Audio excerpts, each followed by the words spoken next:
جب بچے تھے ہم تو اپنے والدین کی محبت کا مرکز تھی، ان کی ساری محبت ہم پر مرکوز تھی، ہم بھی ان کی شفقت کو مانتے تھے، محبت کرتے تھے۔ ہماری شادی ہو گئی، اولاد ہو گئی، تو ہمارا ایک نیا مرکز محبت وجود میں آ گیا، بیوی سے محبت ہے، اولاد سے محبت ہے۔ اب بوڑھے والدین کے اندر پیاس پیدا ہوئی محبت،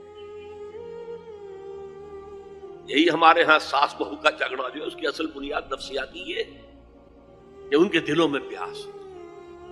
اب اگر ان کی دلجوئی کی جائے، ان کو وقت دیا جائے، ان کے پاس بیٹھا جائے، ان کی باتیں سنی جائیں، تب تو ان کو کچھ نہ کچھ جو ہے تسکین ہوتی ہے، ورنہ ایک بڑا احساس محرومی شدید پیدا ہو جاتا ہے۔